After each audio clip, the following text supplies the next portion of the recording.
Berusia 13 tahun menduduki peringkat ujian masuk perguruan tinggi, pada usia 15 tahun lompat kelas dan lulus dari Tsinghua. Pada usia 18 tahun diangkat menjadi direktur cabang perusahaan, namun dia tetap merasa bernasib sial, baru 18 tahun. Harus mengemban jabatan yang biasanya dipegang pria berusia 40 tahun. Meskipun prestasi akademiknya mulus, di SMA terjadi sesuatu yang tak terlupakan. Yaitu dia menyukai seorang cowok, dan menghabiskan waktu lama memikirkan cara mengungkapkan perasaannya. Karena cinta diam itu. Peringkatnya di sekolah turun saat kelas 2 SMA, dari peringkat pertama menjadi kedua. Meskipun begitu, cowok itu tetap menolaknya. Hei, Lau Gu. Kudengar, hari ini perusahaan punya presiden direktur baru wanita, katanya seorang gadis dingin dan cantik.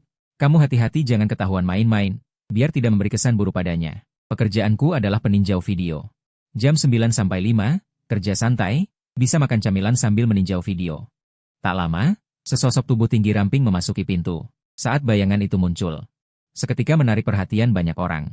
Wajahnya seperti boneka, tipe yang tidak pernah tua. Cantiknya luar biasa. Saat itu hampir semua karyawan menatap presiden baru, tapi aku sendiri menunduk fokus pada pekerjaanku. Matanya yang indah menyapu semua karyawan di lantai itu.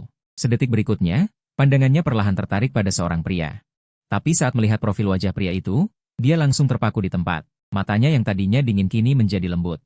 Terlihat malah sedikit imut. Aku merasa ada tatapan dari belakang, lalu diam-diam menoleh ke belakang. Awalnya hanya pandangan biasa, tapi saat melihat pipi presiden wanita cantik itu, aku langsung terpana. Bukankah itu teman SMA-ku? Bahkan gadis yang pernah ditolak saat menyatakan cinta. Ternyata dia presiden wanitanya. Selesai. Semoga dia tidak mengenaliku. Dulu aku menolaknya. Masa depanku tidak akan dipersulit, kan? Sudahlah, terserah. Kalau berani mempersulitku, aku akan angkat kaki begitu saja. Dia masuk ke kantornya. Duduk sambil menghela napas berat. Lalu tanpa peduli citra, dia melepas sepatu hak tinggi, merasa lega. Seperti anak kecil, saat mencicipi manis, ekspresinya penuh kenikmatan. Kini bertemu lagi, dan dengan cara yang spesial ini, dia perlahan mengingat masa lalu. Wajah kecilnya langsung memerah. Saat itu sekretaris masuk tanpa mengetuk, membuat Ye Wan-an kaget. Presiden Ye, ada apa? Demam? Kenapa wajahmu merah sekali? Ye Wan-an seperti kucing yang terkejut, dia segera duduk tegak. Tidak apa-apa, tidak apa-apa. Lain kali ingat ketuk pintu. Setelah menenangkan diri, Ye Wan-an tiba-tiba teringat sesuatu. Omong-omong, siapa nama cowok di luar itu? Sekretaris menunjuk ke arah yang ditunjuk. Dia, namanya Gu Chen. Peninjau video baru bekerja setengah bulan. Tapi dia cukup serius dalam bekerja. Sekretaris menjelaskan beberapa kata, tidak terlalu memikirkannya. Lalu mengambil setumpuk dokumen tebal. Presiden Ye, ini dokumen Departemen Administrasi, Departemen Keuangan, Departemen Operasi, DLL. Yang Anda minta sebelumnya. Dia melirik tanpa minat. Tidak perlu. Saya sudah paham situasi perusahaan. Begini saja, dalam 2 menit. Saya ingin semua data tentang Gu Chen. Setelah pukul 10, saya lelah bekerja lalu meregangkan tubuh. Saat itu, dari kantor presiden keluar sosok anggun. Kaki putih mulus mengenakan sepatu hak tinggi mencolok. Setelan hitam sederhana dan elegan sangat cantik. Kini dia memegang cangkir kartun mengisi air hangat di dispenser air. Banyak rekan kerja yang terkesima dan penasaran. Wah, cangkir kecil presiden sangat cantik. Bukankah di kantor presiden ada dispenser air sendiri? Kenapa harus keluar untuk mengambil air? Melihat dia begitu santai, aku pikir dia belum mengenaliku. Kenapa dia memakai dispenser umum? Aku tidak terlalu peduli. Aku terus menunduk mengetik komputer sambil makan keripik. Meninjau video tidak membosankan. Di video yang dikirim perusahaan selalu ada hal baru. Misalnya, seorang pria makan buah persikalengan, dan diakhiri dengan suara manja. Melihat itu, aku tidak menyembunyikan ekspresi jijikku. Lalu dengan cepat langsung menghapusnya. Menemukan akunnya dan hapus juga. Selanjutnya video seorang gadis memakai stocking hitam genit. Jelas, video ini melanggar batas. Aku mengamati sejenak, berpikir apakah ini harus dibatasi atau ditolak. Saat aku menatap layar, tiba-tiba aroma segar menerpa dari belakang. Kamu tampak fokus sekali. Tiba-tiba embusan napas hangat di dekat telingaku membuatku kaget. Aku menoleh, ternyata Ye Wan-an. Ketahuan melakukan hal seperti ini. Meskipun kenyataannya tidak begitu, dia tiba-tiba muncul di belakang. Agak keterlaluan, tiba-tiba membuat orang kaget. Tapi profil wajahnya memang cantik. Kalau pria biasa, mungkin sudah tidak tahan untuk menciumnya. Setelah mengembalikan pikiran, aku mendengar sedikit nada menggoda dari suara Ye Wan-an. Jangan salah sangka. Kami pemeriksa harus memeriksa setiap video dengan teliti. Itulah tanggung jawab kami. Aku pikir aku menemukan alasan yang bagus untuk mengelak, sementara Ye Wan-an sedikit menoleh, matanya yang cantik menatap mataku yang menghindar. Lalu, saat itu aku merasa agak tidak nyaman ditatap seperti itu, jadi aku segera menjelaskan. Presiden, aku masih ada urusan. Aku benar-benar berharap Ye Wan-an segera pergi. Aku khawatir jika dia terus menatapku, dia akan mengenaliku sebagai teman SMA. Itu akan sangat canggung. Tapi dia tidak pergi, malah senyumnya semakin lebar. Di wajahnya bahkan muncul lesung pipit yang dangkal. Aku merasa kamu sangat familiar. Apakah kita pernah bertemu di suatu tempat? Mendengar itu, aku tertegun sejenak. Hehe, semua orang bilang aku mirip dengan Wu Yan. Jadi kamu merasa aku familiar? Aku dengan santai membuka tangan untuk menunjukkan bahwa itu bukan masalah besar, tapi Ye Wan-an tidak bisa menahan tawa. Siswa Gu, kamu lucu sekali. Meskipun memang kamu lebih tampan dari Wu Yan. Tapi menggunakan alasan ini sebagai pembenaran, baru pertama kali kulihat. Saudara Gu, kamu salah sangka. Aku mencoba menyelamatkan keadaan untuk terakhir kalinya, tapi sayangnya tidak ada gunanya. Saudara adalah panggilan masa sekolah. Itu adalah ejekan darinya. Ye Wan-an langsung bermain sandiwara, mana mungkin aku salah sangka? Dulu kamu yang meninggalkanku, membuatku menangis sepanjang malam, mataku sampai bengkak. Pria brengsek. Mendengar itu, mataku langsung membelalak. Meskipun aku memiliki pengalaman hidup selama 36 tahun, tetap saja terkejut dalam hati. Hei, kamu ngomong sembarangan di depan banyak orang. Melihat ekspresi pahitku, Ye Wan-an dengan akal menjulurkan lidah kecilnya. Saat itu, rekan-rekan kerja terperangkap. Awalnya mereka mengira CEO wanita datang untuk memeriksa apakah mereka bermalas-malasan, dan mengira aku akan celaka. Tapi tak disangka kami berdua ternyata pernah sekelas, dan CEO wanita itu tampaknya adalah pihak yang cintanya tak berbalas dan ditinggalkan. Saat itu, banyak orang menunjukkan rasa iri, berseru kagum. Lalu dia menyipitkan mata, mulai merencanakan sesuatu yang jahat. Rekanku, akhir-akhir ini perusahaan sangat sibuk, demi kepentingan perusahaan. Apa kamu bisa lembur 1 jam tambahan? Apa? Mulai kasih aku kesulitan ya? Kenapa harus aku yang lembur? Ye Wan-an menyunggingkan bibirnya. Wajahnya memerah sedikit. Hehe, jadi kita bisa pulang bareng. Senang gak? Oh, rupanya ada maksud begitu. Senang apanya? Kurasa aku akan diikutin terus sama dia. Meskipun secara usia aku sudah seperti paman, aku tidak tertarik pada gadis kecil seperti ini. Namun, senyuman gadis itu manis. Manisnya bikin gigi ngilu. Mungkin paman pun akan meleleh. Sudahlah. Ini bukan masalah besar, jadi aku terpaksa menyetujuinya. Ye Wan-an mendengar aku setuju.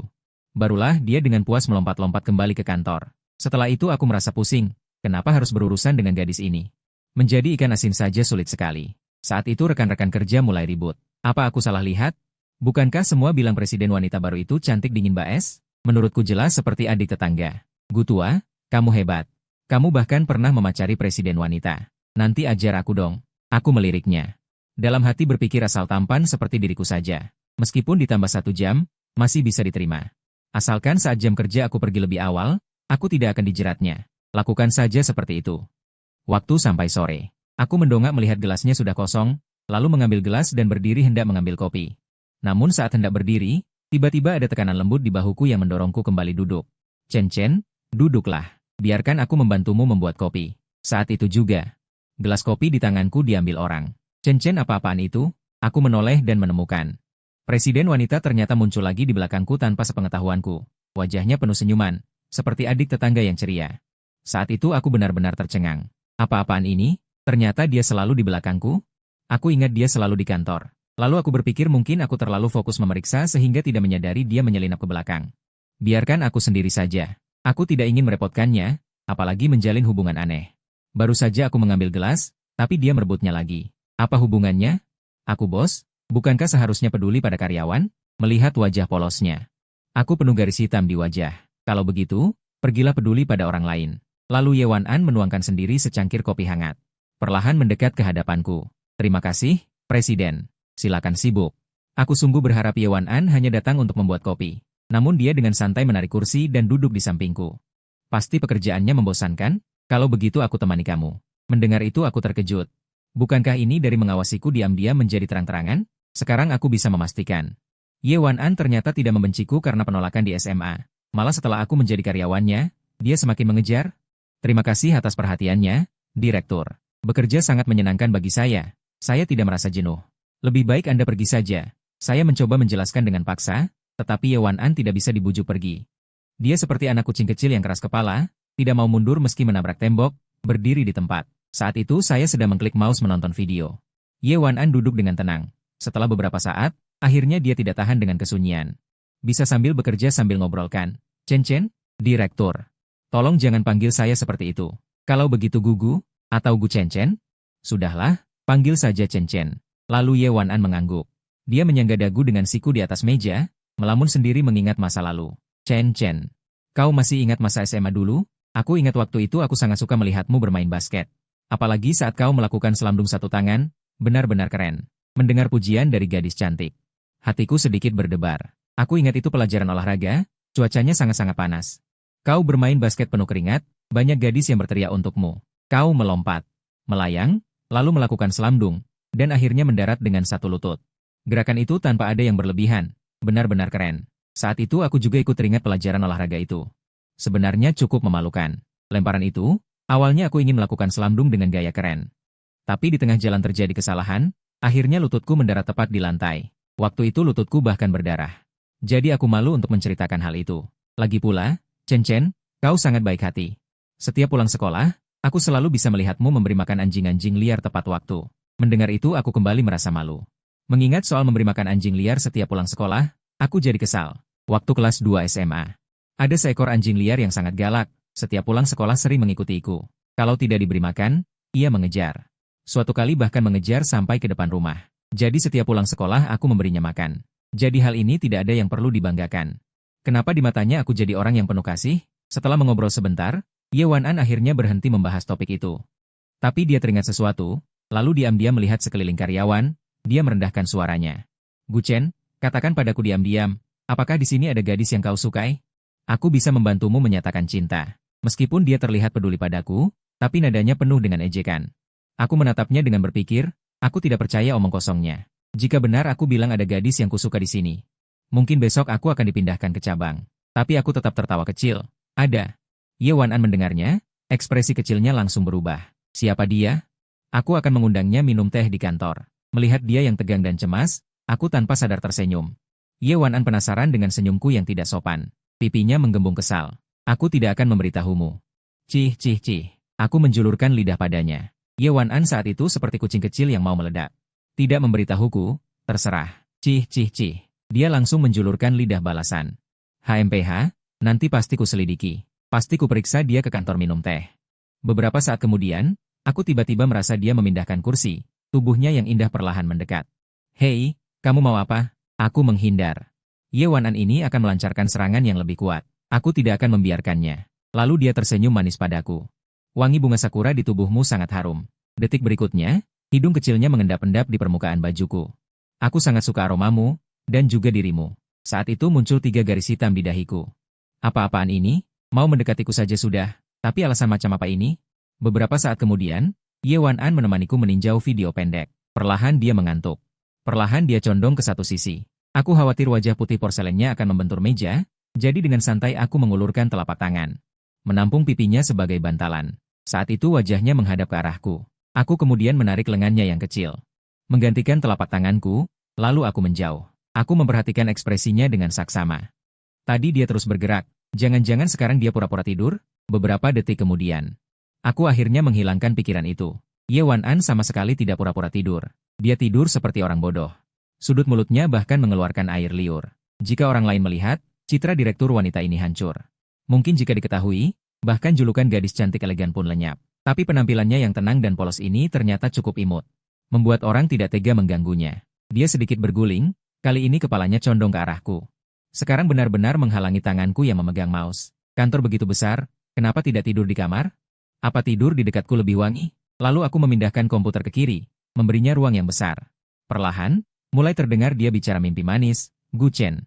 Kali ini jangan suka gadis lain, jangan tolak aku lagi, ya? Dasar bodoh, saat bangun tidur, dia memutar pinggang indahnya sambil menguap. Karena gerakan tidurnya yang besar, sekarang dia sudah mendorongku ke sudut dinding. Maaf, Chen. Dia segera minta maaf, karena ambil tempat begitu luas, memang ganggu kerja.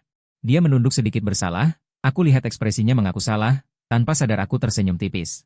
Kelucuannya sungguh punya pesona tersendiri. Dia gosok matanya yang masih ngantuk, lalu cepat beres dan pergi. Karena aku harus lembur, orang lain pulang jam 5, tapi aku harus jam 6. Rekan di sekitarku hampir semua pergi, tinggal rekan Li Xiang. Dia tepuk pundakku. Gutua, kamu masih muda, kalau dapat kesempatan harus manfaatkan baik-baik. Biasanya lebih proaktif, separuh hidupmu nanti tak perlu susah. Aku lihat senyum liciknya. Perlahan 3 garis hitam muncul di dahiku. Ini semua apa-apaan? Aku tak mau dihidupi. Li Xiang lihat sikapku yang tak bisa diajari, hanya geleng kepala lalu pergi. Sungguh, Muda tak tahu nikmatnya wanita kaya. Waktu berlalu, akhirnya sampai jam 6 tepat. Aku segera bangun, bawa komputer, pergi. Selama aku lari cepat, cinta takkan pernah mengejarku.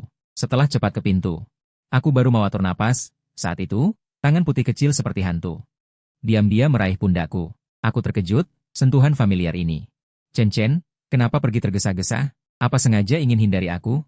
Suara manis bercampur keluhan terdengar. Aku menoleh, dapati Ye Wan-an muncul lagi di belakangku. Saat itu dia miringkan kepala mungil, tatap aku dengan imut. Astaga! Ternyata dia tunggu aku seperti menunggu kelinci di pohon. Aku kena tipu. Aku lalu goyangkan bahu cari alasan mengelak. Ada urusan di rumah. Dia dengar itu. Dia merasa lucu, tapi masih tahan tawa. Dia letakkan tangan di belakang punggung. Lalu sambil tersenyum diam-diam mendekat selangkah. Aku kira dia mau apa, jadi aku menjauh sedikit. Kamu ngapain? Ye Wan-an tersenyum tipis. Ini sudah pulang kerja. Di sini tidak ada orang, juga tidak ada kamera. Bukankah seharusnya kita melakukan sesuatu satu sama lain? Mendengar itu aku terkejut. Bukankah seharusnya kalimat itu keluar dari mulut laki-laki? Memang benar. Digoda oleh gadis cantik sempurna seperti ini, hatiku mulai tergoda. Detik berikutnya aku langsung melindungi tubuhku. Ye Wan-an melihatnya dan tersenyum tipis. Aku bercanda kok, sudah pulang kerja. Ayo kita pergi. Dia dengan genit menjulurkan lidahnya, aku mengusap keringat di dahiku. Lalu aku cepat-cepat turun ke bawah. Sampai di bawah gedung dan pintu perusahaan, aku menyadari Ye Wan-an masih mengikutiku dari belakang. Dan mulut kecilnya tak henti-hentinya bicara. Chen, kamu senang hari ini? Apa kamu naik bus? Tinggal di mana? Aku naik sepeda. Hari sudah tidak pagi, kamu cepat pulang, aku berkata dengan santai penuh perhatian. Gadis itu tiba-tiba berhenti di tempat, tangannya di depan dengan sedikit malu-malu. Ya ampun. Chen mulai peduli padaku. Mobilku kehabisan bensin. Jadi, bisakah Chen mengantarku pulang? Hah, aku tampak bingung. Kata diulang-ulang, mana mungkin? Bukankah tadi aku melihatmu mengendarainya pergi? Aku menatap matanya ingin membongkar siasatnya. Chen, kalau tidak percaya, lihat saja. Sudah, kamu jangan merajuk lagi, akhirnya aku tidak tahan. Aku segera menghentikan tingkah imutnya yang tidak sengaja, karena jika terus begini, tubuhku sendiri hampir lemas. Lalu aku mengikutinya ke samping mobil Maserati merah muda itu. Aku ingin melihat sendiri berapa bensinnya yang tersisa. Setelah kulihat, ternyata benar-benar habis. Akhir-akhir ini mobilku boros bensin sekali, tidak lama jalan sudah habis. Pantasan sebelumnya lewat jendela aku melihatnya di bawah mengendarai mobil Maserati merah muda keluar sebentar. Jadi kira-kira prosesnya sengaja memutar jauh. Tepat sampai bensin habis baru kembali. Memang seperti itu. Tidak mungkin kebetulan sekali. Dia memang ingin membuatku mengantarnya pulang. Benar-benar susah payah. Akhirnya mata Ye Wan-an mulai sedikit menghindar. Sedangkan tatapanku seolah berkata, harga bensin sekarang mahal, dasar pemboros. Meskipun tidak ada hubungannya denganku sama sekali. Kamu bisa naik taksi pulang, atau suruh orang lain jemput kamu. Aku terus mengeluarkan jurus, aku tidak akan termakan tipuannya. Jika aku mengantarnya pulang, pasti sepanjang jalan dia akan mengacaukan sesuatu. Saat aku hendak berbalik dan pergi, Ye Wan-an tiba-tiba merangkul lenganku. Hiks, Chen, tega banget sama aku, seorang cewek. Naik taksi sendirian di malam hari, kamu kejam banget. Wah, beneran. Ketahuan langsung merajuk lagi. Dia seperti permen lengket, susah banget dilepas. Sebenarnya, aku juga gak khawatir kalau dia naik taksi sendirian, soalnya dia baru 18 tahun. Dan masih polos, sambil geleng-geleng tangan. Sebentar kemudian ia menggosokkan wajah mungilnya ke lengannya. Sungguh menggemaskan sekali. Bahkan pria setegar baja pun pasti akan luluh. Ngomong-ngomong, apakah ia benar-benar percaya aku mengantarnya pulang? Sepeda tampaknya tidak bisa membawa penumpang, kan? Kudengar kalau tertangkap bakal kena denda. Ye Wan-an tersentak, aha. Jadi kau khawatir soal itu? Apa kau pikir aku kekurangan uang denda segitu? Ia lalu menggembungkan pipi mungilnya. Aku menggelengkan kepala dengan pasrah. Sepertinya denda memang bukan masalah besar baginya. Kudengar juga bisa kena potongan poin. Kalimat itu sedikit berpengaruh. Ia melepaskan tangannya, menjentikan ibu jari, lalu mulai berpikir serius sejenak. Kalau polisi lalu lintas menangkap kita, kau lari duluan. Aku yang mengurus bagian belakang. Jangan pedulikan aku. Mendengar itu, aku langsung meliriknya dengan tatapan seolah melihat anak kecil yang lugu. Katanya cukup heroik. Namun jika benar-benar tertangkap dan kehilangan poin, aku tidak akan tega meninggalkannya sendirian. Tapi rumahku ada di kawasan universitas. Kita tidak searah. Aha, itu terlalu kebetulan. Kan ku bilang kita berjodoh. Aku juga tinggal di kawasan universitas. Selesai. Sekarang harapan terakhir pun lenyap. Sebenarnya ada banyak cara untuk menyuruhnya pergi, tapi kau tak akan pernah bisa membangunkan seorang gadis yang pura-pura tidur. Setelah naik, Ye Wan-an duduk perlahan di belakang. Pemandangan pemuda tampan dan gadis cantik berboncengan di skuter listrik. Seketika menarik perhatian banyak orang. Saat itu Ye Wan-an bersandar di punggungku, Kedua tangannya memegang pegangan. Dia malu memelukku, karena ada pengalaman sebelumnya, takut membuatku marah lagi. Tapi begitu skuter mulai bergerak, akulah yang pertama bicara. Kenapa tidak memelukku erat-erat? Kalau tidak, kau bisa terjatuh kalau lepas, dan aku harus bertanggung jawab. Ye Wan-an membelalakan matanya. Apa? Apa aku tidak salah dengar? Dia seperti seorang gadis kecil yang menerima permen dari kakak laki-laki. Penuh kegembiraan, lalu dia merentangkan tangannya dan memelukku sangat erat. Wajahnya menempel di punggungku, tidak mau melepaskan. Sejak masa SMA. Dia membayangkan berpelukan dengan orang yang disukainya seperti ini, tapi baru sekarang terwujud. Meskipun begitu, tidak ada kata terlambat. Wajah mungilnya berseri-seri. Beberapa menit kemudian kami sampai di kawasan universitas. Saat itu, pasar malam di kawasan universitas menarik perhatian Ye Wan-an. Kemudian terdengar suara keroncongan. Itu perutnya yang lapar. Bagaimana kalau kita makan sesuatu dulu sebelum pulang? Aku sangat lapar. Mendengar itu, aku hanya ingin cepat pulang main game, tidak ingin menemaninya. Mana ada pacar yang lebih seru dari game? Lagi pula aku tidak punya pacar, jadi tidak perlu. Ya, tolonglah, perutku lapar. Kamu pasti juga lapar kan? Ayo kita makan bersama. Cepat saja. Tidak bisa dipungkiri, rayuan seorang gadis cantik. Bahkan pria tua pun tidak bisa menolaknya. Akhirnya aku mengendalikan setir dan berbelok masuk ke pasar malam kawasan universitas. Baiklah, setelah makan langsung pergi. Aku juga sebenarnya lapar. Setelah memarkir mobil, Ye Wan-an baru turun dengan cemberut. Angin malam agak dingin, atau mungkin terlalu dingin. Setelah melepaskan tanganku, dia merasa tubuhnya dingin. Angin sejuk bertiup melewati telinganya, menggoyangkan kuncir kuda yang cantik. Dia berjalan. Tiba-tiba sebuah jaket yang masih hangat disampirkan di pundaknya. Ye Wan-an menatap jaket itu dengan mata terbelalak heran. Kenapa tiba-tiba kamu baik banget padaku? Aku kepanasan. Tidak mau? Kalau begitu kembalikan. Ye Wan-an saat itu seperti kucing yang menjaga makanannya. Dia cepat-cepat memegang kedua sisi jaket agar aku tidak mengambilnya. Siapa bilang aku tidak mau? Kalau sudah dipakaikan padaku, aku tidak akan mengembalikannya. Ye Wan-an berjingkat dengan bahagia, perlahan mendekatkan bahunya ke lenganku. Anak kecil ini, kenapa malah makin maju? Kami masuk ke rumah makan lesehan. Disinilah lautan manusia sesungguhnya. Surganya para pecinta makanan. Barbecue, bubble tea, oden, seafood, dan lain-lain. Pokoknya apapun yang diinginkan ada. Wah, itu tahu goreng bau. Chen. Aku ingin makan. Bolehkah aku dibelikan? Hei, Kak, gaji bulan ini belum kamu bayarkan? Loh, sebenarnya tahu goreng bau itu tidak mahal. Tapi aku tidak akan memberikannya hanya karena dia berkata begitu. Tidak boleh dimanjakan, bukan? Dia malah mempermasalahkan hal kecil seperti itu. Lalu dia mengeluarkan ponsel dan menekan layar beberapa kali. Detik berikutnya, di ponselku masuk notifikasi transfer uang sebesar 100.000. Kemudian dia mengangkat wajahnya dengan gembira. Nah, selesai. Sekarang kamu bisa membelikanku makanan enak, kan? Aku kembali menatapnya seperti melihat orang bodoh. Gadis boros ini. Nanti lebih baik aku kembalikan uang lebihnya padanya. Sesuai permintaannya, aku memesan 2 porsi tahu busuk. Ini perlu digoreng. Kami pun mulai menunggu. Saat itu Ye Wan-an menggosok-gosok tangan kecilnya dan menjilat bibir. Seperti seorang gadis bangsawan sepertimu. Kenapa masih suka makan ini? Ye Wan-an langsung melirikku dengan genit. Hehe. Tentu saja, teman-teman perempuanku juga sangat suka. Dan lagi, ini rahasia kita berdua. Ya, jangan sekali-kali bilang pada sekretarisku, kalau tidak pasti dia akan melapor pada orang tuaku. Mereka tahu pasti akan memarahiku habis-habisan. Orang tuanya tidak mengizinkannya makan gorengan dari kaki 5, tidak baik untuk kesehatan. Tapi dia selalu berbakti, meskipun makan pasti tidak akan bilang pada orang tuanya. Saat itu aku seolah menangkap rahasia kecilnya. Hehe, tenang saja. Besok jam 8 pagi aku akan bilang pada sekretaris. Tak lama kemudian, tahu busuk yang harum pun matang. Aku menerimanya dengan kedua tangan dan memberikannya padanya. Dia mengambil tusuk gigi, menusuk 1 potong, dan memasukkannya ke dalam mulut mungilnya yang merah. Dia mengunyah dengan suara, mengeluarkan suara kenikmatan. Enak. Hei, kenapa kamu tidak makan? Dia tersadar dan menemukan bahwa tatapanku melamun menatapnya. Dia langsung merasa malu. Oh, maaf, tadi aku linglung. Lalu aku juga mengambil sepotong. Rasanya jelas enak, tapi tidak seenak yang dijual di depan sekolah dulu. Jadi aku tidak makan banyak, semuanya kuberikan padanya. Ye Wan-an dengan senang hati menghabiskan satu demi satu. Rasa lengket membuatnya sedikit tidak nyaman. Maka dia mengedipkan mata besarnya.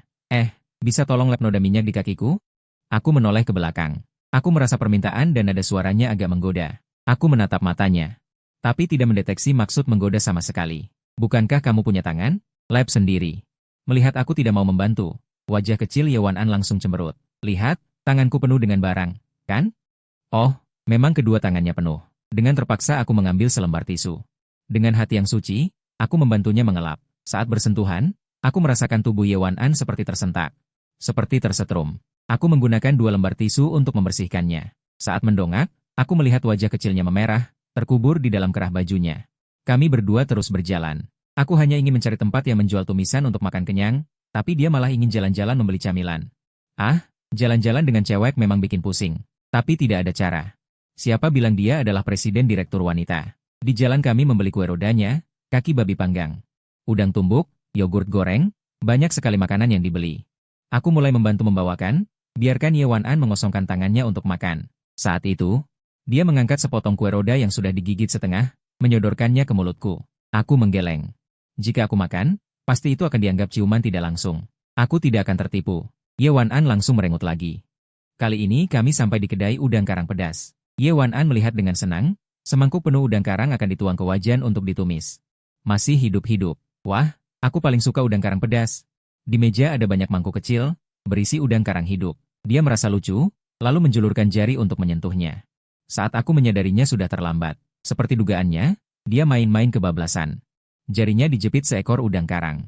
Sakit, dia menjerit. Aku segera meletakkan barang di tanganku ke meja untuk membantu. Asyik, ya, aku sambil memarahi, perlahan dengan tangan membuka capit udang karang. Setelah jarinya keluar, dia meniup-niupnya. Sakit sekali. Hanya terjepit, dia menangis seperti anak kecil. Aduh, nyaris membuatku gemas. Aku perhatikan baik-baik. Wah, benar-benar keluar air mata. Lingkaran matanya merah. Aku seperti melihat orang bodoh, mengambil jarinya. Ye Wan-an bingung, ternyata melihat jariku dimasukkan ke dalam mulutku dengan lembut. Saat itu Ye Wan-an langsung tidak merasa sakit lagi. Jangan salah sangka. Ya, aku hanya tidak membawa plester, tapi air liur bisa sedikit mengurangi rasa sakit. Oh, Ye Wan-an menjawab dengan mulut mungilnya. Sangat patuh. Hehe, Chen Chen ternyata peduli padaku.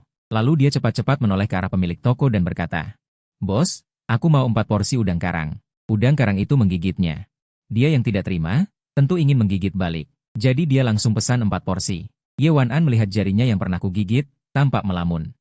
Dia menggigit bibir, sepertinya memikirkan hal aneh. 4 porsi udang karang segera dihidangkan. Ye Wan-an cepat memakai sarung tangan, lalu mulai dengan santai mengupas cangkang udang dan menikmatinya. Kalian gigit aku.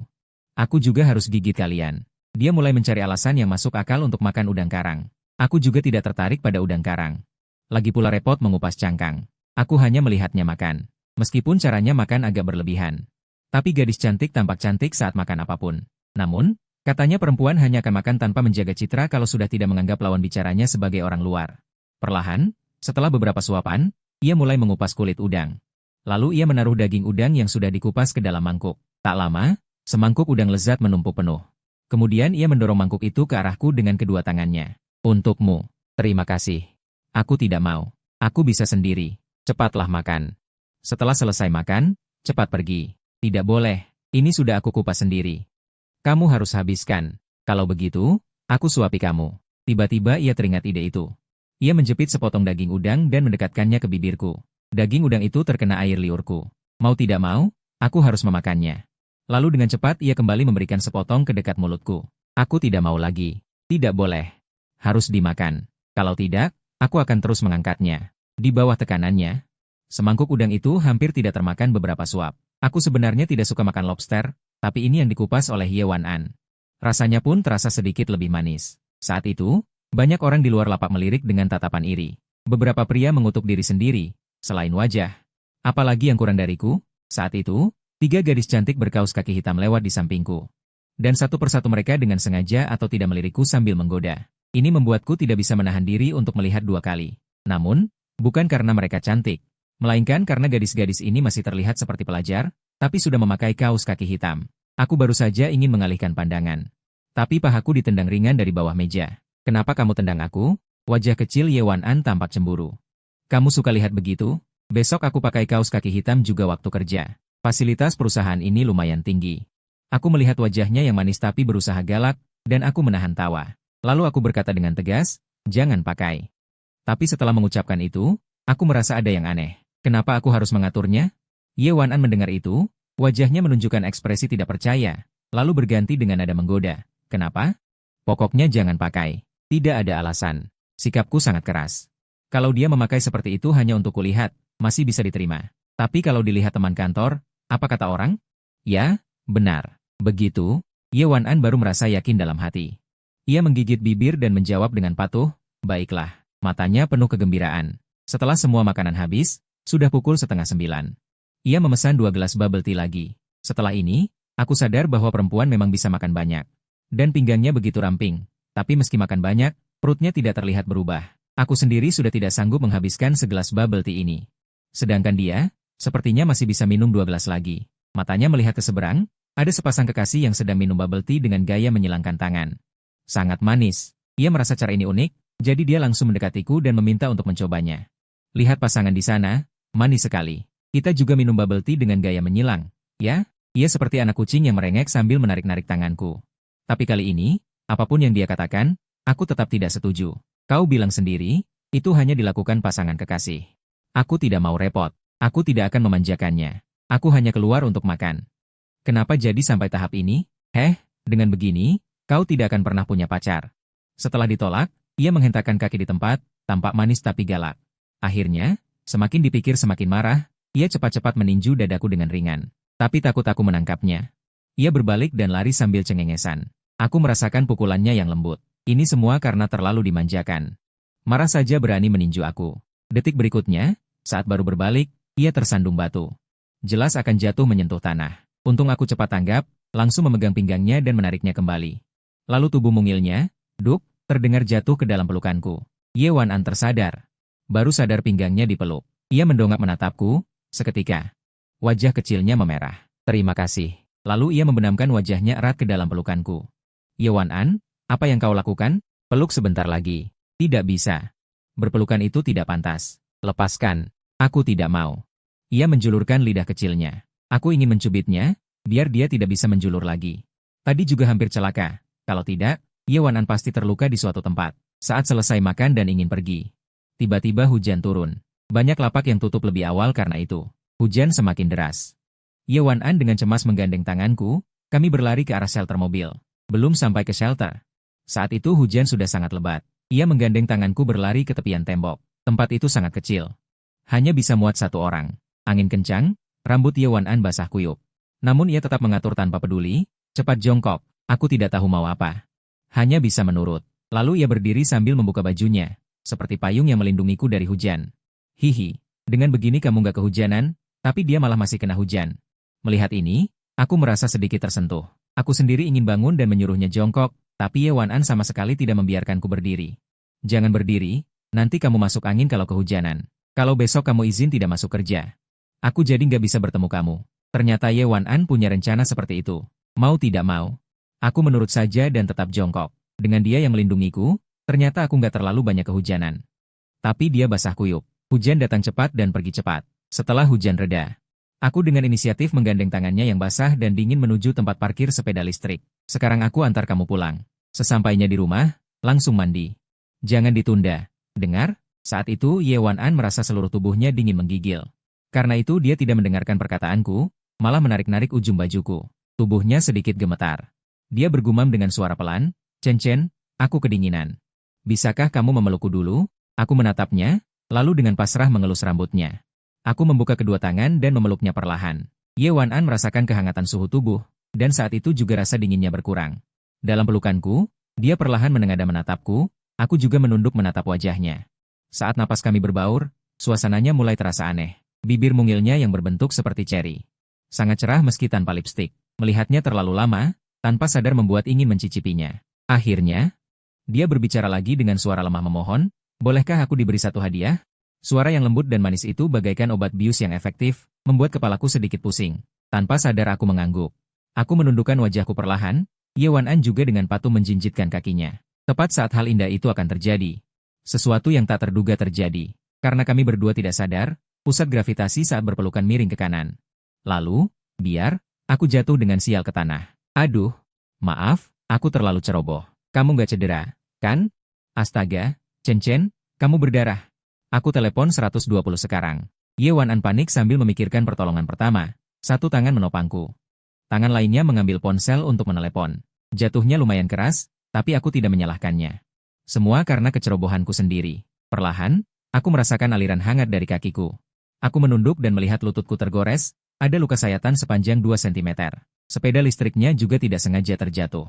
Kebetulan tergores oleh bagian tajam sepeda listrik. Sebenarnya tinggal diobati saja, bukan hal besar. Aku bukan artis, nggak perlu luka sedikit langsung ke rumah sakit. Aku segera menghentikannya. Sebenarnya nggak usah ke rumah sakit, aku bisa menanganinya sendiri. Tapi dia dengan keras dan otoriter berkata, "Tidak boleh, ini sudah berdarah, masa nggak perlu ke rumah sakit? Kamu jangan bergerak dulu, biar lukanya nggak melebar. 120 akan segera datang." Saat itu, Ye Wan-an susah dibujuk, sikapnya malah makin mirip bos perempuan yang tegas. Tapi suaranya masih lembut. Tak lama kemudian, ambulans tiba. Saat melihat luka yang berdarah, cuma luka begini, perlu ambulans juga? Merasakan tatapan mereka, aku malu dan menutupi wajahku. Belakangan baru tahu. Jadi terpaksa aku ikuti kemauan si putri besar ini. Hampir 1,5 jam kemudian, sudah lewat jam 11. Setelah dokter membersihkan lukaku dengan alkohol, aku disuruh diam berbaring di tempat tidur. Ye Wan-an memanfaatkan kamar mandi terpisah untuk mandi. Dia berganti pakaian bersih, lalu duduk di samping tempat tidur tanpa lelah. "Chen, mau minum obat? Haus? Mau minum air? Mau makan apel? Dingin gak? Ajak aku bicara dong." Merasakan perhatiannya. Aku tidak bisa menahan tawa. "Gak usah, kamu istirahat saja."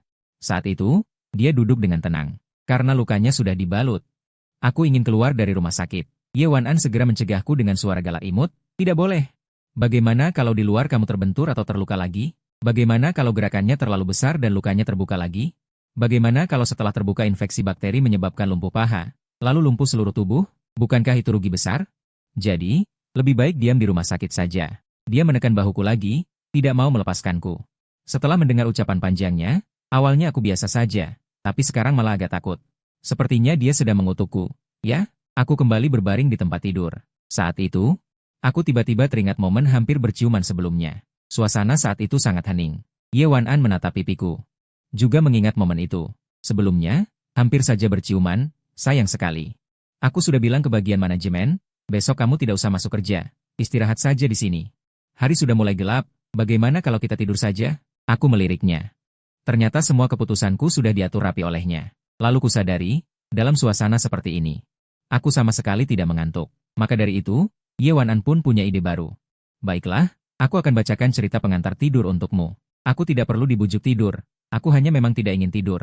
Namun dia malah asyik membaca dari ponselnya. Dahulu kala, ada seorang putri tidur. Mbak. Itu cerita dari 800 tahun yang lalu. Melihat aku sedikit tidak senang, dia segera berganti cerita. Putri salju dan 7 kurcaci. Setelah bercerita 5 kali berturut-turut, aku tidak bisa tidur. Sebaliknya, dia sendiri yang tumbang duluan. Dia setengah sadar, matanya yang indah sudah tidak kuat lagi. Wajah mungilnya bersandar di atas selimut. Beberapa menit kemudian, Ye Wan-an tertidur pulas. Melihat dia tidur dengan posisi duduk yang tampaknya tidak nyaman, sering bergerak, maka aku diam-diam melipat selimut dan turun dari tempat tidur. Kedua tanganku lalu memeluk pinggang rampingnya, dengan lembut dan perlahan mengangkatnya. Aku meletakkannya di tempat tidur. Mungkin dia terlalu lelah, atau mungkin dia termasuk tipe yang tidurnya sangat nyenyak. Seperti anak kecil yang tidak pernah besar, dia pun tidak terbangun. Kali ini, akhirnya dia bermimpi indah. Aku mengelus kepalanya, lalu berbalik pergi. Aku lebih suka pulang untuk tidur, karena di rumah ada bantal peluk. Aku punya kebiasaan. Tidak bisa tidur tanpa memeluk sesuatu. Dan hari ini seharusnya masih ada sisa nasi yang belum dimasukkan ke kulkas, kalau tidak nanti basi. Sinar matahari pagi begitu hangat, membuatnya sedikit gerah. Dia perlahan bangun. Dia meregangkan tubuh seperti kucing yang mengantuk. Setelah melihat ini adalah ruang rawat inap, barulah dia ingat kejadian kemarin. Ah, tidak benar. Bukankah seharusnya aku yang berbaring di ranjang sakit? Kenapa aku malah mengambil tempat tidur? Matanya tiba-tiba berbinar. Setelah cuci muka sekadarnya, dia naik taksi dan bergegas ke kantor. Setelah sampai di kantor, dia cemas. Saat melihat profil wajah yang familiar itu, barulah dia merasa lega. Sejak pagi aku sudah bekerja memeriksa video di kantor. Kali ini video yang diperiksa adalah video seorang cewek menari. Aku menontonnya selama setengah menit penuh. Ye Wan-an melihatnya dan cemburu lagi. Dia diam-diam datang ke belakangku. Seperti sedang bermain peta umpet dan akan menangkap lawannya. Dia perlahan membungkuk. Astaga. Aku mengklik ke tikus, tapi tiba-tiba merasakan sentuhan hangat di pipiku. Aku menoleh dan melihatnya. Tidak kusangka Ye Wan-an tiba-tiba menyerang lagi. Aku langsung mengulurkan tangan untuk menghapus bekas merah di wajahku. Ye Wan-an, apa yang kamu lakukan? Dengan banyak orang begini, tentu saja ini ciuman selamat pagi. Apa kamu tidak suka? Aku suka sekali. Untuk sesaat aku tidak tahu harus berkata apa. Pemandangan ini mengejutkan para lajang di kantor, lalu membuat mereka iri. Semua bergosip tentang kelakuanku yang kaku. Melihat itu, Ye Wanan pun masuk ke kantor dengan wajah memerah. Sungguh tak tahu harus bagaimana dengannya. Siapa bilang dia adalah atasan? Setelah Ye Wanan kembali ke kantor, dia menenangkan pikirannya. Memasuki mode kerja. Apakah ada masalah di perusahaan yang belum terselesaikan? Sebagai bos, urusan perusahaan tentu harus tetap dipikirkan. Lagi pula, perusahaan akan segera membuat promosi video. Model wanitanya sudah lengkap, yang mendesak adalah kekurangan satu model pria. Beberapa yang sebelumnya dicari tidak cocok. Atau sedang sakit. Apakah Anda punya kandidat yang cocok? Ye Wanan mendengarkan lalu berpikir dengan serius sejenak. Ye Wanan matanya berbinar. Begitu waktu makan siang tiba, semua orang yang lapar berhamburan seperti kuda liar menuju kantin, tapi hanya aku yang masih memeriksa video terakhir. Akhirnya, pemeriksaan video selesai. Aku pun berdiri untuk mengambil nasi. Tunjangan perusahaan sangat bagus. Ada menu Cina dan Barat, yang penting gratis. Tapi baru saja berdiri, aku ditekan lembut oleh sepasang tangan putih mungil. Plot yang familiar, pola yang familiar. Aku menoleh ke belakang, dan benar saja melihat senyuman Ye Wanan yang memikat. Astaga, kapan lagi dia sampai di belakangku? Apa dia benar-benar bisa teleportasi? Aku mau makan. Jangan memegangiku. Kamu tidak perlu pergi ke kantin. Aku khusus menyiapkan bekal cinta untukmu. Porsinya besar, rasanya enak. Lalu, dia meletakkan bekal yang sudah disiapkan di atas meja. Di balik tutup transparan, warna makanannya sangat cerah. Terlihat menggiurkan. Tidak usah, karena kamu sudah repot-repot membuatnya. Lebih baik kamu sendiri yang memakannya. Aku beringsut hendak pergi, tapi dia seperti anak kecil yang nakal, merentangkan kedua lengan menghalangi jalanku. Tidak boleh. Ini aku buat dengan memakai dapur kantin selama 3 jam. Hari ini kamu tidak boleh makan siapapun, hanya boleh makan buatanku. Kau terlalu memanjakanku, aku tidak mau makan, kakakku. Setidaknya cobalah sekali saja. Cara keras tidak berhasil, dia beralih ke serangan lembut. Dia memelukku dengan kedua lengannya, merajuk di pelukanku, dan langkah demi langkah mendorongku mundur. Dengan pasrah aku duduk kembali. Aku menyadari, saat Ye Wanan merajuk, tubuhku tak terkendali menjadi lemas. Mungkin ada yang salah, nanti periksa ke rumah sakit. Aku kembali ke tempat duduk. Dia mulai cengar-cengir lagi. Hehe, coba sekali saja. Tidak, melihat itu, Ye Wanan punya ide bagus lagi. HMPH, kalau kamu tidak makan, aku akan menciummu sampai kamu mau makan. Lalu dia pura-pura manyun dengan bibir merahnya. Melihat bibir mungil itu hendak menyerang, aku menyerah. Baiklah, baiklah. Aku makan saja kan? Saat itu, Ye Wanan berpikir dosa apa yang dia lakukan di kehidupan sebelumnya. Hingga harus menderita seperti ini. Meskipun berhasil membujuknya, tak disangka dia benar-benar jijik dengan bibirnya sendiri. Ini membuatnya, dengan gemas, tangan di pinggang. Apa-apaan ini? Sesuatu yang orang lain seumur hidup tak bisa dapatkan. Dia malah tidak mau. Benar-benar menyebalkan. Setelah aku duduk, dia membantuku membuka kotak. Lalu pemandangan indah terhampar jelas di depan mata. Yang paling istimewa adalah telur ceplok berbentuk hati di tengah. Di bawah telur ada daging sapi, tumis jamur dan daging cincang. Ayam kung pao, tauge, tomat, jagung. Total 11 macam lauk. Di bagian paling bawah ada nasi kuning keemasan. Kotak bekalnya cukup besar. Di sisi-sisi ada beberapa sekat berisi buah, ceri, durian, apel, pir. Ada semuanya. Ini seperti hidangan kekaisaran. Tampaknya cukup enak. Aku pertama mengambil sepotong ayam. Ye Wanan menunggu di sampingku dengan ekspresi penuh harap. Bagaimana? Enak? Melihat matanya, aku mengunyah dengan saksama. Aku sadar meski lauknya warna-warni, tidak ada rasa enak yang terasa. Ye Wanan, apa kamu lupa pakai garam? Wajah mungil Ye Wanan tampak kecewa. Dia meremas-remas tangannya. Aku benar-benar ceroboh. Jadi aku takut menambah garam. Melihat penyesalannya, seketika, ayam kung pao yang malang jadi terasa manis. Apakah tidak enak? Kalau begitu, lupakan saja. Jangan makan ini, ayo ke kantin. Dia sedikit sedih. Lalu dia mengulurkan tangan untuk mengambil piring. Masih lumayan. Tidak terlalu tidak enak, aku bisa memakannya. Sebenarnya kurang garam itu masalah kecil. Yang penting ada rasa aneh lainnya, ini benar-benar masakan gelap. Aku juga takut gadis ini sendiri tidak sanggup memakannya. Lalu dibuang, bukankah itu mubazir? Kemudian aku cepat-cepat menyantap nasi. Melihat itu, mata Ye Wanan penuh kejutan. Hehe. Kalau suka, nanti aku masak setiap hari. Mendengar itu, aku tak tahan menyemburkan nasi. Aku cepat melambaikan tangan bilang tidak usah. Tapi sayang memupus semangatnya. Meski tidak enak, tapi jangan mubazir. Setidaknya buahnya enak. Melihatku makan dengan lahap, Ye Wanan tiba-tiba juga bernafsu makan. Aku juga mau makan, bisa kamu suapi aku? Mendengar itu, aku berikan garpu. Tidak, aku mau garpu. Kalau tidak, aku makan dari mulutmu juga boleh. Hehe. Mendengar itu, aku kaget lagi. Dia ingin ciuman tidak langsung lagi. Baiklah, baiklah.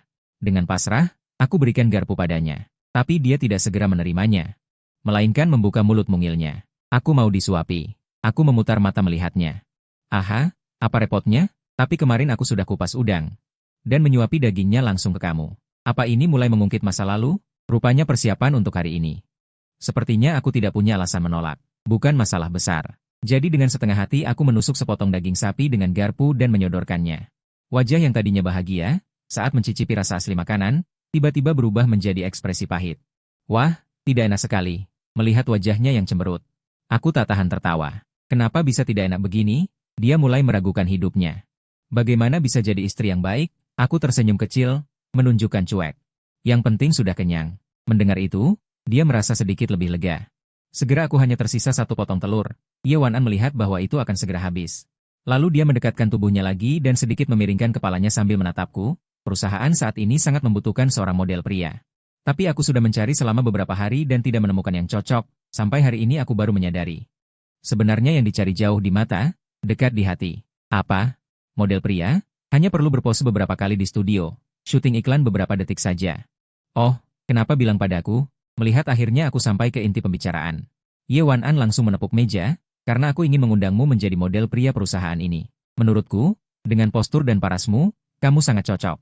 Lagi pula pekerjaannya ringan, gajinya 2 kali lipat dari peninjau. Aku menatapnya dengan mata terbelalak. Tidak, aku tidak mau jadi model pria, apalagi dipromosikan agar dilihat orang lain. Ternyata bekal yang dibuat begitu rapi itu untuk memintaku jadi model pria ya. Mimpi indah. Tinggi model pria harus di atas 185 cm. Sebaiknya mirip Peng Yuyan, jadi hanya kamu yang super cocok.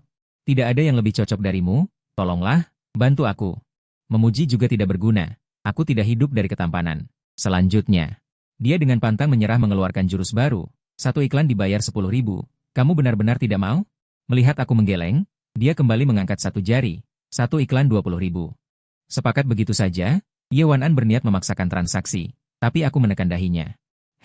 Lupa bilang, aku tidak tertarik pada uang. Aku tahu ini cara dia untuk menguntungkan dirinya sendiri. Model pria tanpa nama bukanlah bintang, jadi tidak mungkin bayaran iklan beberapa detik setinggi itu. Aku mengusap dahinya sebentar, ingin membuatnya menyerah dan mencari orang lain. Dia merasa tangan besar itu hangat dan nyaman. Dia menjadi seperti kucing patuh, kepala kecilnya yang lembut menggesek ke atas, sampai aku menarik tanganku. Baru dia sadar, merasa seperti dipermainkan majikan, wajahnya cemberut dan kesal. Sebagai pria, pasti ada hal yang menarik bagimu, karena kamu tidak tertarik pada uang. Pasti kamu tertarik pada wanita. Logika apa itu? Tampaknya tidak salah juga. Dia tiba-tiba teringat sesuatu, dengan serius berkata, bagaimana kalau begini? Malam ini aku pergi ke rumahmu untuk melayanimu, dengan begitu kamu bisa setuju kan? Nadanya sedikit penuh kegembiraan. Apa-apaan? Kenapa rasanya dia yang untung? Padahal jelas seorang CEO wanita. Namun mengatakan kata-kata memalukan seperti itu, tentu saja berdandan seperti karakter anime. Membersihkan rumah untukmu, lalu memijat kaki dan memijat punggung. Bukankah kalian para pria rumahan suka seperti ini? Siapa yang memberitahunya semua ini? Lagi pula, sejak kapan aku menjadi pria rumahan? Saat itu, Ye Wan An, dengan kepala kecilnya yang penuh ide, memikirkan sesuatu lagi. Dia berkata dengan malu-malu dan canggung. Tentu saja, kalau kamu tidak bisa menahan diri dan ingin melakukan hal yang keterlaluan padaku, itu juga bukan tidak boleh. Setelah mengatakan itu, tatapannya kembali cepat-cepat menghindar. Dan dia menutupi wajah kecilnya dengan tangan mungilnya. Awalnya nada bicaranya masih terdengar merajuk, tapi kemudian, ternyata bisa terdengar tawanya yang sedikit penuh harapan. Tidak perlu, hanya beberapa kacang saja sudah membuatmu seperti ini. Lalu apa yang kamu mau? Cukup kerja seperti biasa saja, aku menjawab tanpa ragu. Detik berikutnya, Ye Wan An mengeluarkan jurus pamungkasnya, tolonglah aku, yah. Dia mulai memeluk lenganku sambil merajuk lagi. Suaranya lembut, tangan mungilnya bergoyang-goyang. Akhirnya dia merajuk selama 5 menit penuh, sampai-sampai aku hampir menumpahkan kopi yang ingin kuminum ke seluruh tubuhku sebelum aku mengiyakan. Baiklah. Benar-benar tidak bisa berbuat apa-apa denganmu. Kapan mulai? Apakah perlu ganti pakaian? Selain itu, pada akhirnya bayar gaji secara normal saja. Mendengar itu, Ye Wan An lalu dengan manja menarik tangannya, kemudian dia ingin berbaring di pelukanku tapi aku mendorong dahinya.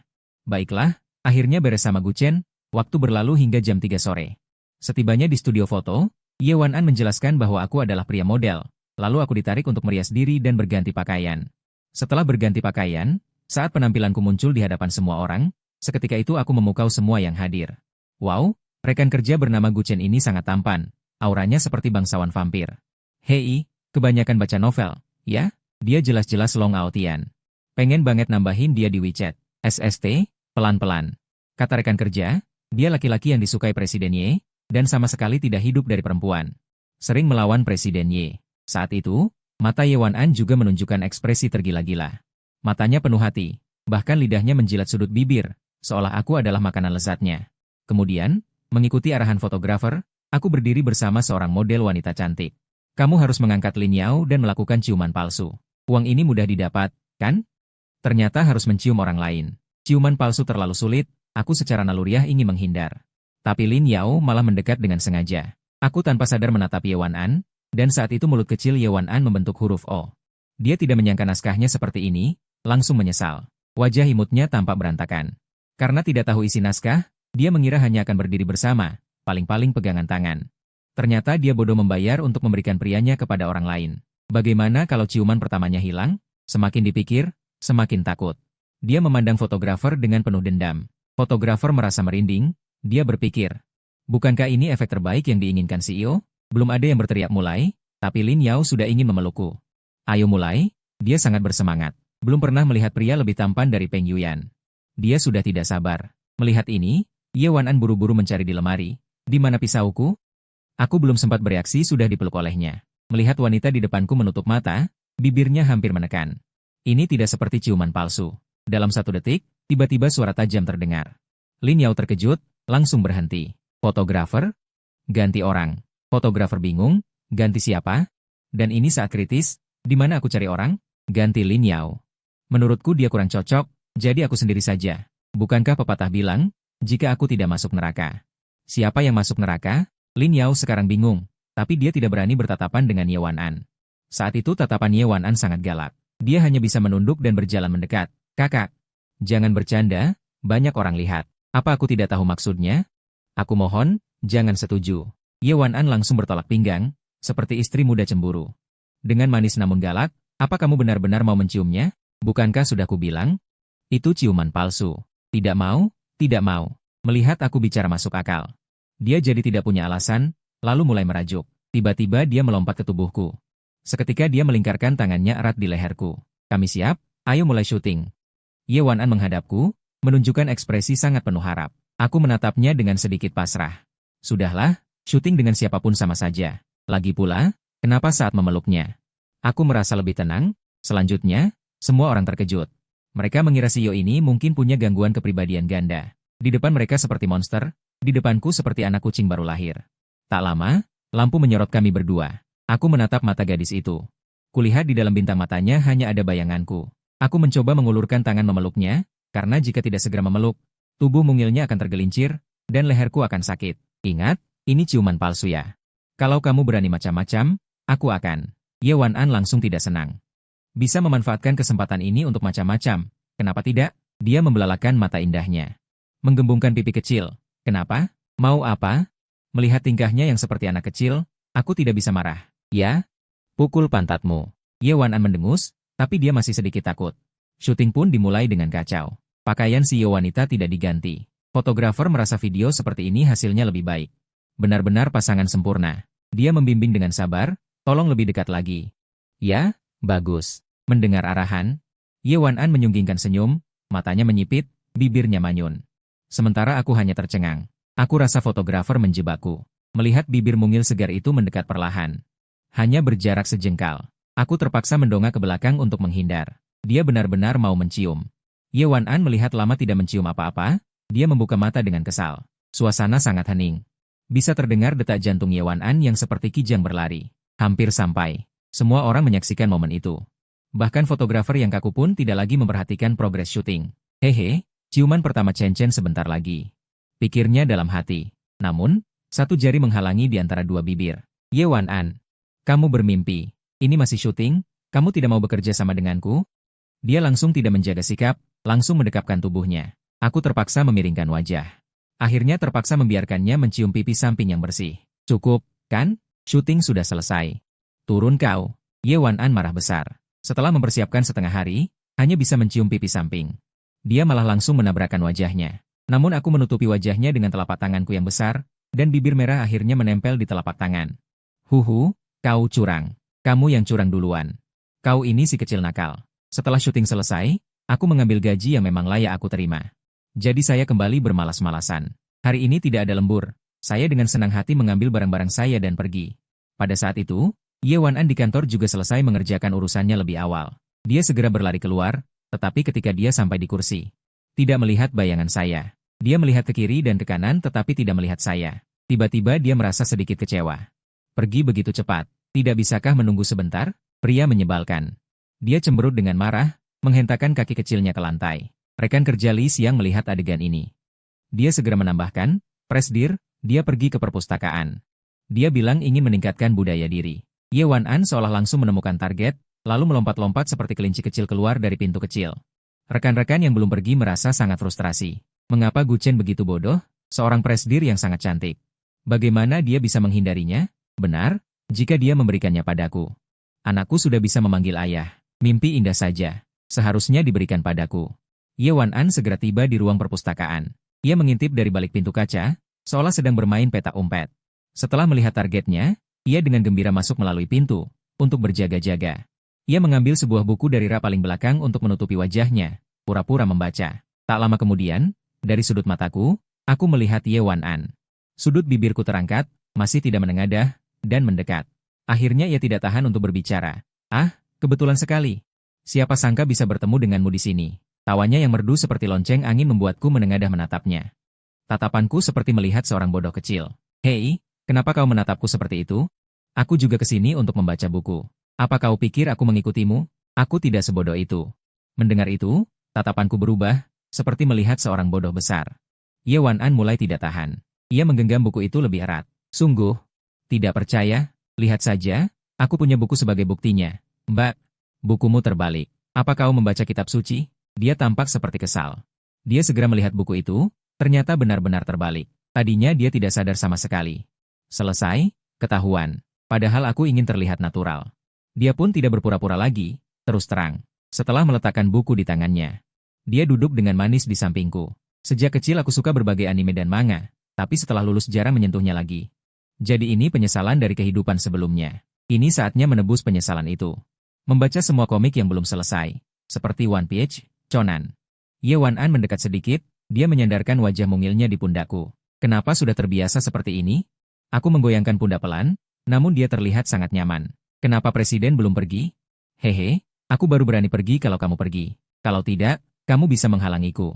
Ye Wan-an tidak terima mendengarnya. Kalau begitu, sebagai gantinya, kamu halangi aku saja. Coba saja, pasti mudah berhasil. Sepertinya aku yang rugi. Chen, ayo kita dengerin musik bareng. Ye Wan-an mengeluarkan ponselnya. Cowok di casing HP kamu ganteng banget, artis ya? Ternyata, dia membalikan badan untuk melihat casing HP, lalu menengadah dan tersenyum manja. Hehe. Masa nggak lihat? Itu kamu. Padahal cowok itu jelas-jelas pakai seragam sekolah. Dari mana aku punya seragam sekolah? Foto ini waktu kelas 2 SMA, jam olahraga. Kamu terlambat masuk jam olahraga, dihukum lari keliling lapangan sampai keringetan. Bajunya terbuka, jadi difoto dan dijadikan casing HP. Aku meletakkan komik, terkejut menatapnya. Apa menariknya aku dihukum lari? Dan aku ingat betul setelah lari, karena tidak tahan buang air kecil. Aku bersembunyi di semak-semak untuk menyuburkan bunga dengan air subur. Jangan-jangan dia memotret dari belakang juga? Dia lalu membuka ponsel lagi. Wallpaper HP-nya juga foto samping wajah cowok ganteng yang sedang tidur nyenyak. Apa ini foto waktu kamu istirahat siang? Hehe, yang ini aku sengaja waktu istirahat siang diam-diam masuk ke kelasmu lalu memotretnya. Waktu itu posisi dudukmu di jendela baris ketiga dari belakang. Kamu tidur pulas, jadi aku tidak tahan dan menciummu diam-diam. Hehe, dia mengucapkan kata-kata itu dengan suara kecil, seperti sedang melakukan hal sembunyi-sembunyi dulu. Aku mengerutkan kening. Kamu cium di mana? Tentu saja di mulut. Kesempatan bagus seperti ini, dia menunjukkan senyum licik, tapi tetap imut. Apa? Masa ciuman pertamaku di SMA hilang begitu saja? Ye Wan-an melihatku masih berpikir. Dia menutup mulut dan tertawa kecil. Haha, bercanda kok. Waktu itu banyak orang, memotretmu saja sudah susah. Lalu suara, cek. Dia membuka kunci. Adegan yang lebih mengejutkan muncul. Aku melihat hampir setiap ikon aplikasi diubah. Dia mengganti ikon aplikasi lama dengan fotoku. Meskipun fotonya kecil, tapi jelas terlihat. Entah bagaimana dia memotret, ternyata menyimpan banyak foto, dan menjadikannya berbagai wallpaper. Ini saking bosannya apa? Lagi pula, jurusan Ye Wan-an apa? Paparazzi? Dilihat lagi, ponselnya tampak sangat tua. Kamu kan kaya. Kenapa tidak ganti HP? Ye Wan-an tersenyum malu. Ah, HP ini penuh dengan fotomu, mana tega ganti? Lalu dia dengan gembira mengeluarkan earphone yang sudah disiapkan. Meletakkan satu sisinya di telingaku. Keadaan kami berdua seperti pasangan yang janjian pergi ke perpustakaan dengerin musik. Manis sekali. Wajah mungilnya bersemangat, dia berhasil mengambil kesempatan mendekatiku. Ye Wan-an mendengarkan musik, tubuhnya mulai bergoyang mengikuti irama. Hari ini lelah, ya? Bagaimana kalau aku antar pulang? Hari ini mobilku ada bensin. Omong-omong, ramalan cuaca bilang hari ini dingin. Mungkin hujan, bisa juga hujan es batu. Mungkin juga salju lebih awal, sangat berbahaya. Apalagi jalan licin.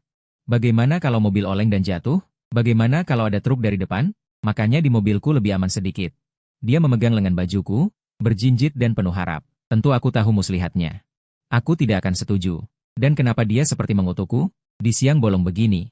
Hujan sudah, apalagi hujan es batu dan salju? Hehe. Tidak, meskipun Yesus datang, aku tetap mau pulang naik motor listrikku.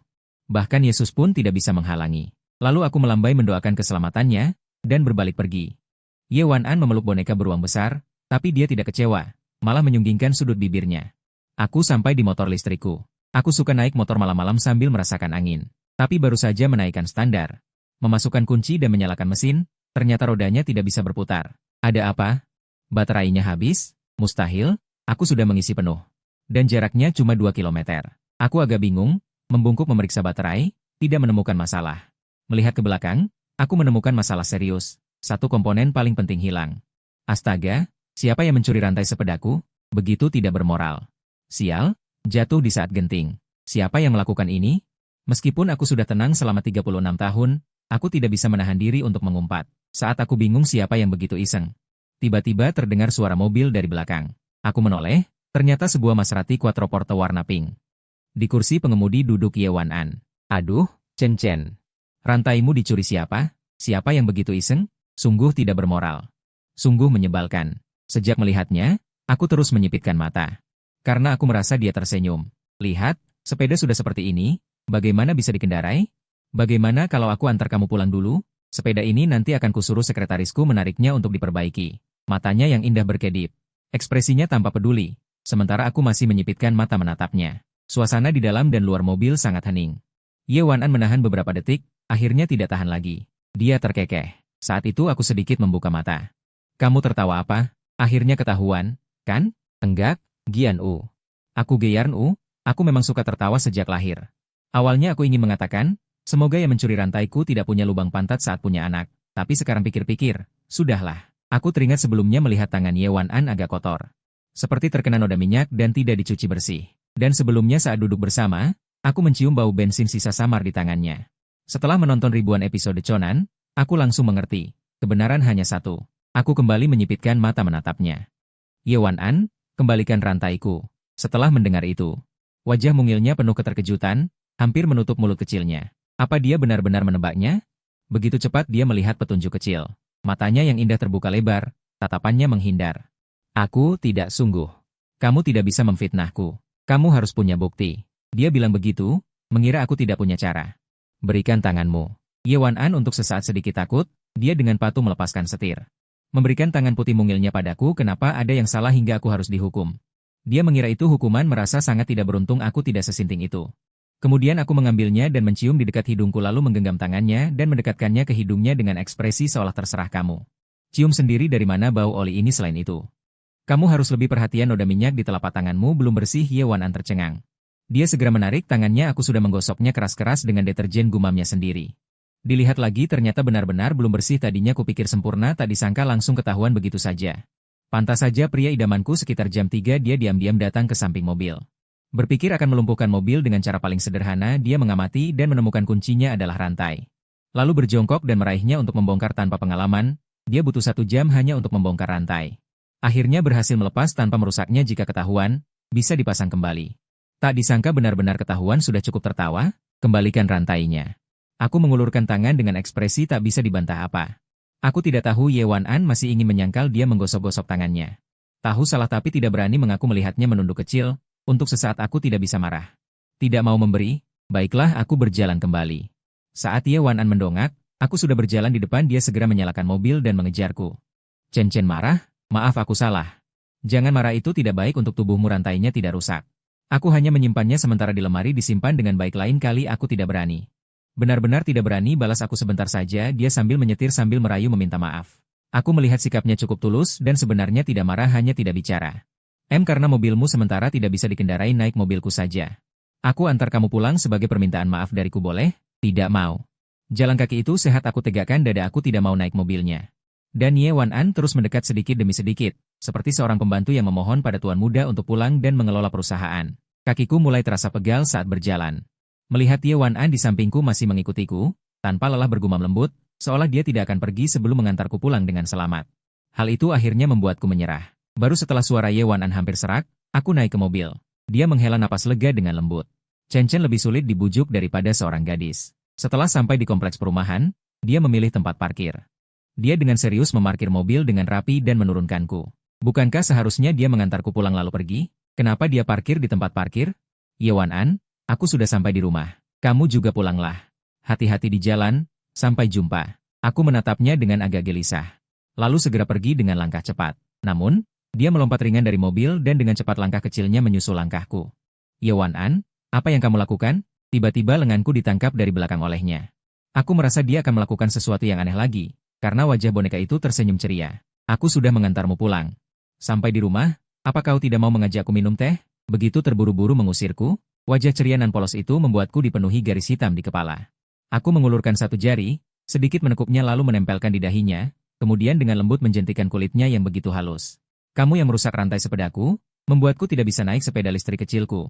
Dan kamu masih ingin minum teh?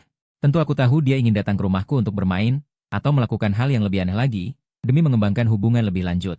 Sebagai pria tua yang kaku, aku pasti tidak akan membiarkan hal itu terjadi. Tapi kenapa anak kecil ini begitu tebal kulitnya? Chen Chen jahat, dia menindasiku. Dia menutupi dahinya, matanya sedikit cemberut. Melihat wajahnya seperti itu, tiba-tiba hatiku merasa agak bersalah. Apa mungkin sakit? Tiba-tiba aku punya keinginan untuk membantu mengusapnya, tapi dengan cepat aku mengurungkannya. Hehe. Kamu ingin minum teh, kan? Tunggu di sini, aku akan ambilkan dari atas. Tidak mau? Aku ingin bersantai di rumahmu sebentar. Hanya sebentar. Akhirnya dia menunjukkan niatnya yang sebenarnya, mengeluarkan suara manja yang tak tertahan, juga mendekat dan memegang pundakku. Mulutnya bilang sebentar, tapi sebenarnya ingin selamanya. Hehe. Kamu bermimpi. Mendengar itu, Ye Wan An sangat tidak terima lalu mencoba trik baru. Bu Chen, kamu jahat mengganggu orang tak punya rumah seperti aku. Suaranya terdengar seperti hampir menangis. Dia yang nakal itu memutar matanya, tampak sangat menyedihkan. Apa maksudnya? Karena rumahku sebelumnya terbakar, aku sangat sengsara. Omong kosong, ini terlalu palsu, dan dia benar-benar pura-pura menangis. Aku tidak peduli padanya, lalu berjalan sendirian ke depan, tetapi si kecil ini memegang lenganku dan tidak mau melepaskan. Kalau begitu aku akan jujur, sebenarnya karena masalah kita diketahui orang tuaku, mereka sangat tidak senang. Mereka bilang kalau aku pulang pasti akan dimarahi habis-habisan, jadi aku takut pulang. Jadi semua ini karena kamu. Apa-apaan ini? Di rumah saja bisa kena masalah. Lalu apa maksudnya, masalah kita? Jangan bicara yang ambigu, kita tidak punya masalah apapun. Aku menatapnya lagi seperti melihat orang bodoh, benar-benar tidak tahu harus berkata apa. Kamu sangat kaya. Ya tinggal sewa rumah di luar juga bisa. Ye Wan An mendengar itu lalu menunduk lagi. Semua rumah di luar pasti ada kamera pengawas. Tidak aman sama sekali, jadi di tempatku aman, justru aku yang lebih tidak aman. Aku juga laki-laki. Sambil bicara aku sudah sampai di pintu gedung, tetapi si kecil di sampingku masih tidak melepaskan tangannya. Aku ingin tinggal bersamamu, jadi tidak akan takut pada orang tuaku. Boleh kan? Sambil bicara, dia menggesekkan hidungnya di bahuku, masih tersenyum dan berkata, aku takut. Kalau kubis bagus ini digigit babi, ayahnya pasti akan datang dengan golok. Tapi aku tidak terlalu tertarik untuk memakan kubis ini. Untuk sewa, bisakah aku menaikkan gajimu? Tidak bisa, tidak bisa. Bersantai saja susah, apalagi dinaikkan gajinya. Sampai di depan pintu lift lantai 7. Ada beberapa penumpang yang akan masuk, Ye Wan An masih terus mendesak, biarkan aku tinggal. Aku akan manja, cuci baju dan masak semua bisa aku lakukan, pasti tidak akan merepotkanmu. Aku geleng kepala, sekali bisa ada 2 kali, aku tidak akan tertipu. Bahkan jika aku loncat dari sini pun, aku tidak akan setuju. Tidak disangka. Dia melancarkan serangan yang lebih kuat lagi. Setelah masuk lift, cukup banyak orang. Ada beberapa siswa pulang sekolah dan 2 ibu-ibu. Aku awalnya berusaha menjaga sikap, menunggu dia menyerah sendiri. Tetapi tiba-tiba ada sensasi hangat di telingaku, membuatku tanpa sadar mengeluarkan suara nikmat, SSS. Kamu ngapain? Aku menoleh sedikit, melihat Ye Wan An ternyata menutup matanya yang indah. Membuka mulut kecilnya dan menggigit telingaku. Orang lain di lift melihat ini, langsung menunjukkan ekspresi jijik. Bahkan heran, semua menjauh dari pasangan ini. Naik lift saja bisa dapat makanan anjing. Dua ibu-ibu setengah baya juga geleng kepala, berpikir anak muda sekarang memang seru. Ye Wan An. Kita sampai rumah. Setelah keluar lift, di seberang sudah ada pintu, tapi dia masih menggigit. Hehe, berarti kamu setuju? Ye Wan An menjilat sudut mulutnya. Menatap telingaku, kalau aku membantah, dia akan menggigit lagi. Aku benar-benar tidak bisa melawannya. Lepaskan dulu, aku mau ambil kunci. Mendengar itu, dia baru melepaskan dengan enggan. Aku meraba kunci di saku, dari sudut mataku dia masih terus menatapku. Seolah kalau aku bergerak sedikit, dia akan tiba-tiba menyerang dan memeluk. Pintu segera terbuka. Tetapi di antara itu, aku menoleh padanya, tersenyum nakal. Wah, ada kecoa di kakimu. Ye Wan An mendengar itu. Ekspresi wajahnya langsung seperti kucing kaget. Di mana? Di mana? Tolong, tolong. Kelihatan dia sangat takut, langsung bersembunyi ke sudut dinding. Aku mengambil kesempatan ini masuk duluan. Dan cepat hanya menyisakan celah kecil. Berpesan padanya, Ye Wan An, aku tidak perlu kamu cuci baju atau masak. Kamu harus cepat pulang. Dengar? Lalu aku tutup pintu dengan keras. Setelah sadar, wajahnya merah padam, ternyata dipermainkan lagi oleh Chen Chen. Dia marah-marah ke pintu. Mengetuk keras beberapa kali, Gu Chen kamu pembohong besar. Kamu tidak mau aku lagi? Kamu sangat kejam. Melihat tidak ada respons, dia pikir aku sudah masuk kamar dan tidak mendengar. Padahal di balik pintu, aku terus mendengar suaranya, tetapi tidak menjawab. Tidak boleh terlalu memanjakannya. Beberapa saat kemudian, suara di luar akhirnya semakin kecil. Setelah tidak ada suara, yang terakhir jelas suara lift buka tutup, barulah agak lega. Pasti sudah pergi, kan? Tunggu, Ye Wan An adalah gadis yang cukup sensitif. Mungkin saja dia jongkok di luar menangis, semakin kupikir semakin gelisah, maka aku diam-diam mencoba menarik sedikit gagang pintu. Mau lihat apakah dia sudah pergi. Baru sedikit celah pintu terbuka, di luar tidak ada suara apapun. Perlahan-lahan dia kembali membuka pintu sedikit lebih lebar. Namun saat itu, semua yang ada di luar terlihat jelas. Aku melihat gadis di seberang sudah lama menunggu di sana. Saat aku membuka pintu, dia tiba-tiba berlari ke arahku, dan aku langsung dihampiri oleh seekor kucing kecil yang lengket. Pusat gravitasi sangat tidak stabil, tanpa sengaja tersandung, jatuh ke belakang. Bagus sekali kau, Ye Wan An. Kau menyerang diam-diam. Hehe. Kau masih peduli padaku, kan? Tiba-tiba dia mencium pipiku dengan lembut, seperti sebuah hadiah. Tanpa sadar aku memiringkan wajah, dia tidak berhasil mencium bibirku. Untung saja. Harusnya kau bangun sekarang, kan? Menindihku seperti ini, menyenangkan? Menyenangkan. Aku ingin memelukmu. Bagaimana jika kau mengusirku lagi? Jadi, gendong aku. Aku tidak punya pilihan selain menggendong si nakal ini. Saat itu aku merasa ada sesuatu yang menahan bagian belakang kepalaku, ternyata tangannya. Baru saja bagian belakang kepalaku jatuh ke tanah, mungkin tangannya sakit, atau dia sengaja menahannya? Gadis yang membuat pusing. Wajah kami saling berdekatan, tetapi Ye Wan An tidak memanfaatkan kesempatan. Dia hanya tersenyum manis. Kukuruyuk. Saat itu, perut kami berdua berbunyi bersamaan. Ye Wan An seolah menemukan harta karun, dia segera berkata dengan cerdik. Kau lapar, kan? Jangan usir aku lagi. Aku akan memasak untukmu. Dia melompat turun dari tubuhku, lalu dengan cepat masuk ke dapur, langkahnya cukup ringan. Saat itu aku tidak lagi berniat mengusirnya, karena kusadari bagaimanapun aku mengusirnya.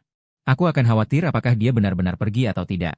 Sebelum masuk dapur, Ye Wan An menutup dan mengunci pintu depan. Agar nanti dia tidak menyesal dan menggendongku untuk membuangku lagi. Melihat itu aku merasa lucu, lalu teringat sesuatu. Tunggu, lepaskan sayuranku. Teringat bekal yang dia buat sebelumnya. Rasanya terlalu unik. Kenapa? Aku baru belajar masakan baru, tomat dan telur. Aku ingin membuatnya untukmu coba. Kau atur piring dan sumpit, aku yang memasak. Dia menurut, mengambil piring dan sumpit, mencucinya di wastafel, lalu menatanya rapi di atas meja, seperti akan makan makanan barat yang mewah. Aku berencana membuat telur dadar tomat, iga babi asam manis, ikan kukus. Semua masakan rumahan. Sebenarnya di kehidupan sebelumnya, aku yang berusia 18 tahun tidak bisa memasak ini. Itu setelah menjadi taipan bisnis. Aku belajar dari seorang koki top masakan rumahan. Saat memasak, Ye Wan An diam-diam datang dari belakang. Dia sangat perhatian, menemukan celemek biru, menggantungkannya padaku, lalu mengikat pita di belakang dengan hati-hati. Ekspresi kecilnya cukup senang. Asap minyak goreng sebesar itu, bagaimana bisa tanpa celemek? Nanti menempel di baju, bagaimana? Dia memiringkan kepala, jarinya menempel di bibir. Aku melihat penampilan manisnya yang peduli pada orang lain, sedikit tertegun, hampir membuat masakan di panci hangus. Aku berbalik melanjutkan memasak. Ye Wan An setelah mengikat celemek, berdiri di samping dengan patuh melihat. Dan mengeluarkan buku catatan kecil, mencatat langkah memasak dengan serius. Belum selesai, aroma menggoda sudah memenuhi dapur. Ye Wan An mengangkat hidungnya, Ujung jari kakinya sedikit berjinjit. Wangi-wangi sekali. Sudah hampir mengeluarkan air liur. Lalu dengan rapi membersihkannya dengan tisu. Melihat saus iga babi asam manis mengental, menjadi merah segar, ditambah aroma lezat yang menusuk, membuatnya tenggelam dalam kenikmatan. Dia bergumam sendiri, siapa yang menikah dengan Chen Chen pasti akan bahagia sampai pingsan. Ye Wanan butuh waktu lama untuk sadar. Dia menutup wajahnya, cemas sendiri. Ah, yang menikah dengan Chen Chen pasti aku. Setelah beberapa saat, dia tidak tahan lagi. Dia mengulurkan tangan putih kecilnya. Dengan gegabah menyelidik ke dalam panci. Wanginya, aku mau cicip dulu. Aku benar-benar tidak sempat menghentikan. Tidak diragukan lagi, begitu tangannya masuk, sebelum mengambil sepotong daging. Tangannya sudah kepanasan oleh saus gula. Wah, panas-panas. Dia segera menarik tangannya, meniup-niup. Aku buru-buru meletakkan spatula.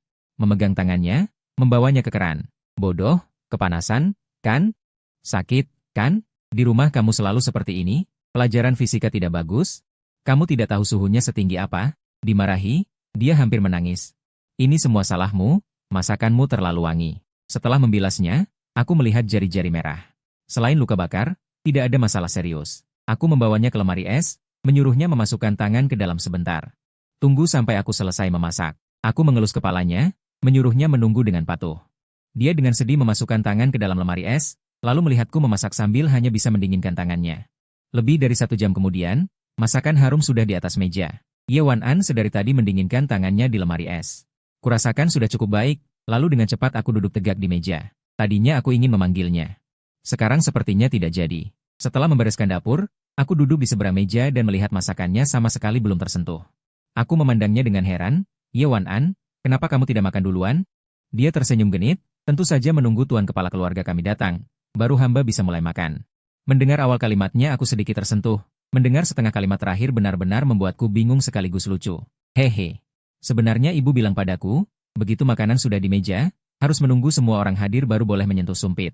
Kalau tidak, itu tidak hormat pada orang lain. Ye Wanan menjelaskan, dan aku pun mengerti. Di bawah uap makanan yang samar, wajah cantiknya tampak memiliki keindahan kabur, membuatku tanpa sadar ingin memperhatikannya dengan saksama.